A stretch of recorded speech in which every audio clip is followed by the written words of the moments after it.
what's up mga boss? BossTL here. Right now we're making another video, this time to cover an event. Pupunta tayo sa Tipsy Pig Timog for one important event for KTM. So for those who follow KTM Philippines or at least interested in KTM bikes, for the past year naging maugong yung balita na magfa-file or nag-file na ng bankruptcy itong si KTM. I mean KTM mother company. So that leaves folks like me who owns KTM bikes worried or concerned of the future of our bikes. Kung magkakaroon pa rin ba ng support ang ating KTM bikes that we are riding right now. If you have observed, it started out with a promo. Tatagal lang ng for 1 month or 2 months. Bagsak presyo ng all KTM bikes across all different models. From their usual price of 300,000, binagsak siya to just about 200,000. Marami nagulat. Why are they doing such thing? It got the curiosity out of us. Kung promo lang yun, why is the promo extending for almost a year? Now, umugong-ugong yung balita na magsasara na ang KTM Philippines. Binibitawan na ni Ayala Group ang KTM lineup.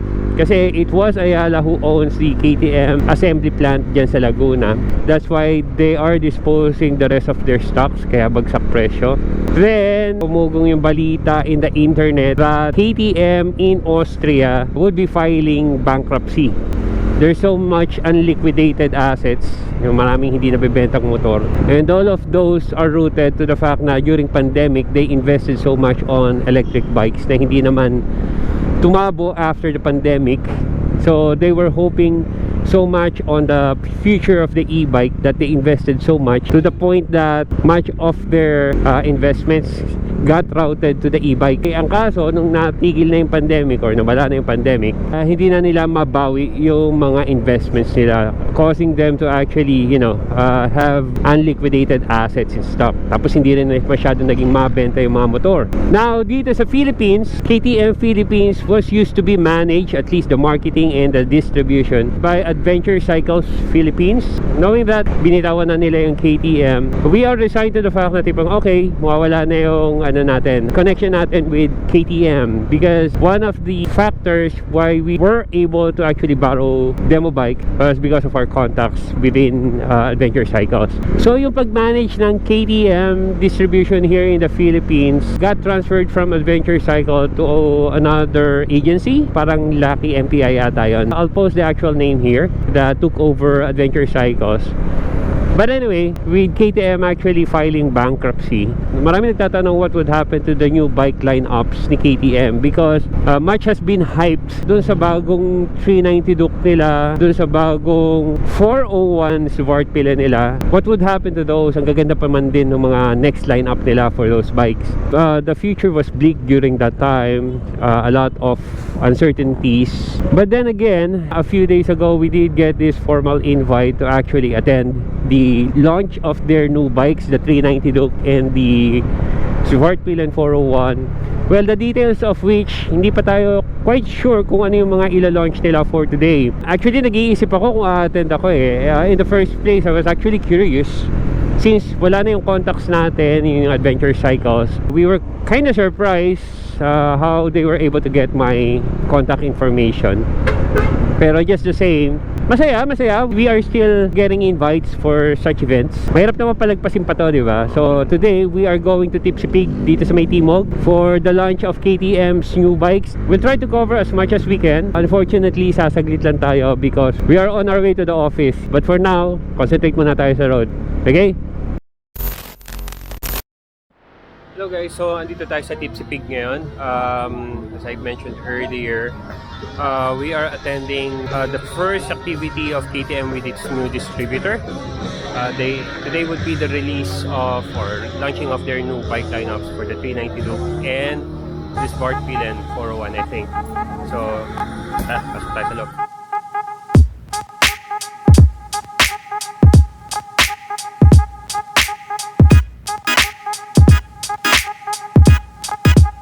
I haven't seen the RC390 before. Ang nahiram natin is the RC200. Now seeing the RC390 up close, ang ganda niya actually. Ayan, no? It looks better than the RC200 definitely, unlike before.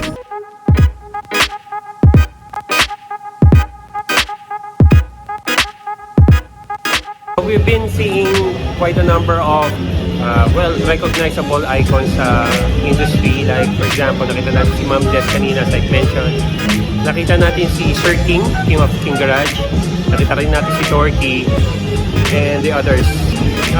There are quite recognizable icons in here attending this event as well.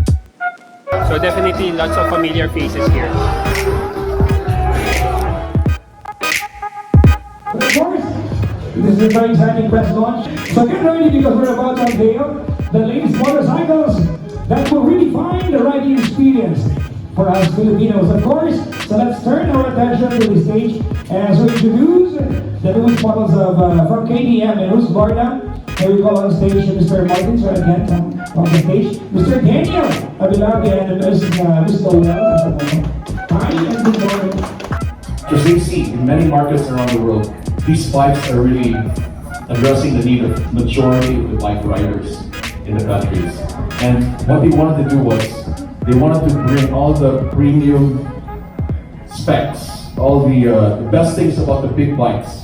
They wanted to make it available and more accessible to these bikes that you see here today. You'll see that the bike here is designed specifically for the not so tall riders, but with all the big, all the specs and all the bells and whistles found on the big bikes. It's now available here. So you will be getting, riders here in the Philippines will be getting the best of the big bikes here in these smaller arenas. And now, the moment you've all been waiting for, presenting the newest and upgraded members of the KTM and Husqvarna family, the KTM 392!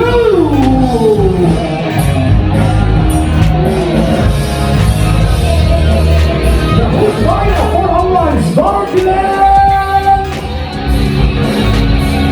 and the Husqvarna 401 Vitpilen.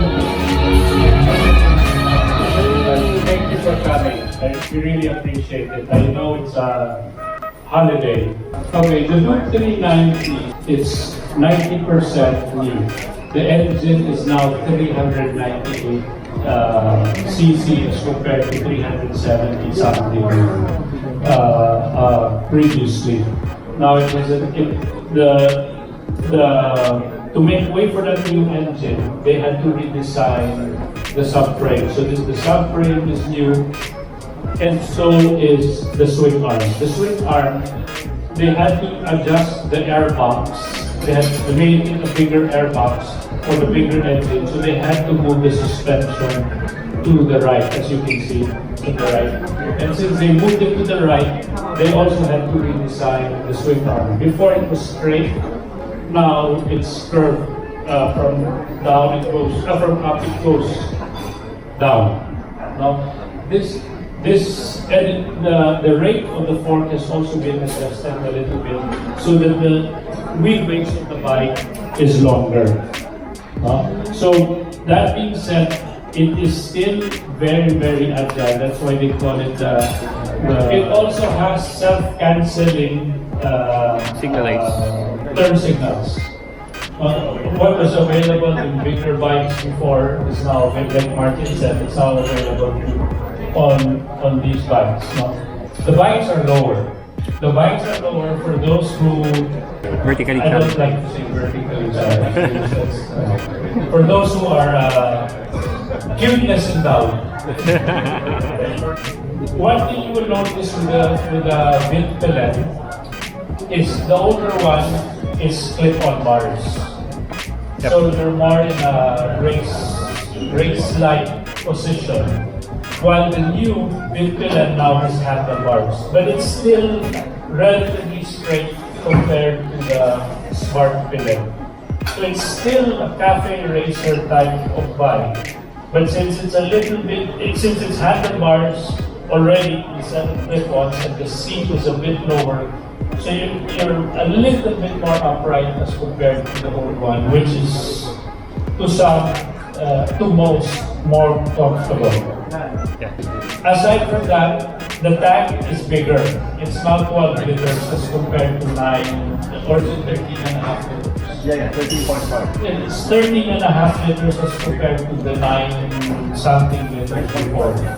So it's longer than the previous one.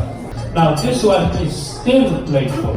It's still playful. It's just that they added a little bit more stability to it so that it's safer. So it's a little bit more rate and the wheelbase is longer. So still playful, but mature kind of playful. Anything else that you guys want to know about that? Sure. Yes, sir. Sir, does it come with spoke wheels as standard? So good one. The Svartpilen comes with spoke. Yeah. So the Svartpilen comes with spoke wheels, 17-inch front and rear with Scorpion SRT tires, which looks like it's off-road. It can probably do gravel roads at most. It can. It can, right. I did try. Yes. While the Vitpilen comes with 17-inch tubeless with rims. 9,000 pesos only. Woo! 309? Introductory, sir? And SRP? this is available. So I think 309,000 for a 400cc motorcycle. To me, that's a very good deal. Sir, question. It used to be we have assembly plant in Laguna. Do we still have local assembly plant here, or are they all imported? This is going to be a very long answer. Lucky Mappy is the distributor of these bikes. And when we order the bikes from KTM and Austria, Yeah. and Austria will determine where It will be getting. come from. Okay. So just to let you know, the Svart and Vitpilen are made here. Oh, we still have the plant We still operating. have a plan. So parts won't be really an issue because that's the worry when the issue started with KTM Well, last year, right? parts shouldn't have been an issue, and we are slowly working to not make it an issue anymore. It was just more of a communication and logistics problem before. It wasn't really a parts issue.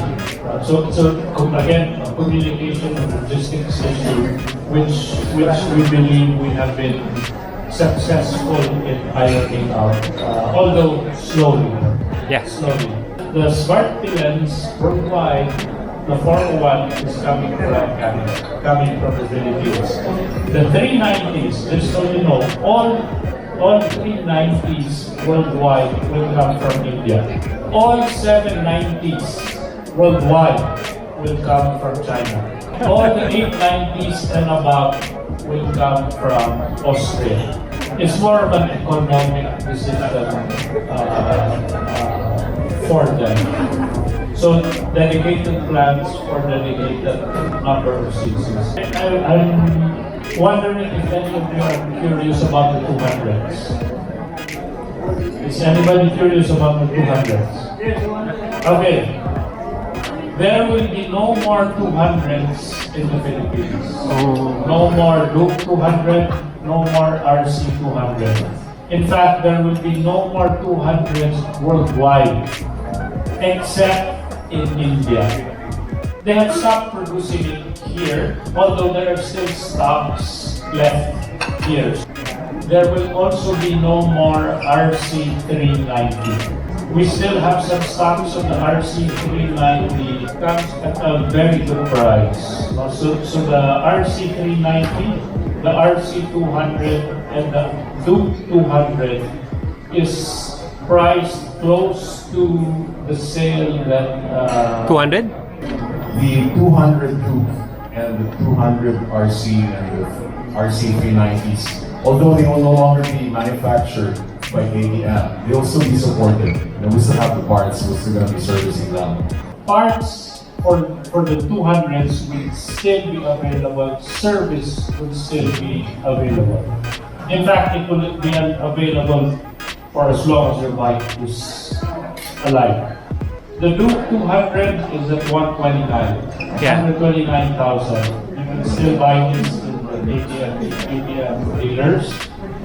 The RC200 is still at 129,000. And the RC390 is at 215,000 pesos. They are still available while supply lasts at your nearest KTM dealers. Then there'll be the 390 Adventure R, which will, as you've seen, rally model with a 21-inch spoke wheels and 18 at the back. So all in Makina moto, and then we will also have the 801. Yes. We will have the 801 Svartpilen and Yun, maganda. I'll make sure to bring it. Yes, 801. The big Hansis order model. Yeah. we also have the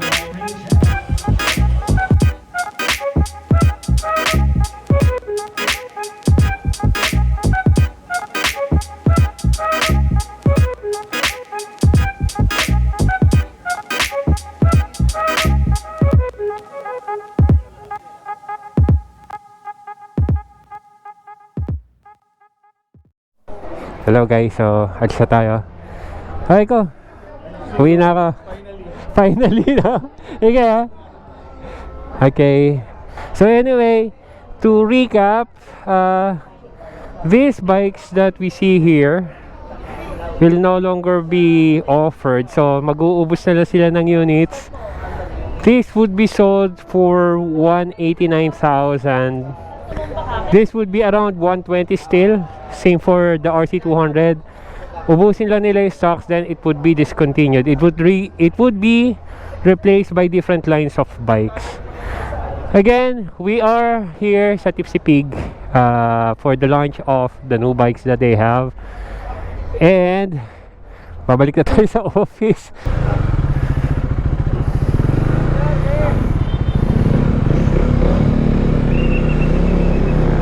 Alright guys, so as I mentioned, based sa nalaman natin, it is with Lucky MAPI. MAPI is short for Motor Ace, the same company that distributes the Royal Enfield and with other bike brands as well. As they promised, they would be concentrating on the after sales support. So even if umuugong yung balita natin pong issues with KTM, they will make sure that the after sales of these bikes would be a total improvement from the previous years to improve the customer experience. Anyway, nakita natin yung mga bagong releases of bikes, and we're really quite excited na masubukan yung mga bikes na yon. Sinakyan na, as you can see in the video, sinakyan natin yung isa, and it's definitely a big upgrade in terms of size, dun sa ating lumang Svartpilen. It looks more like a big bike now as compared to the previous one. We're kind of really interested how it would perform as well. So hintay-hintay tayo. Anyway guys, I'm going to the office now. I'm going to work. Tapos na yung activity, so trabaho na ulit tayo. We're hoping that we'll get a chance to actually do bike reviews of these new bikes in the coming days or coming months, hopefully. So for the time being, this would be the end of my vlog for today. Again, as I always say, stay awesome, stay safe. See you in the next episode. Bye for now.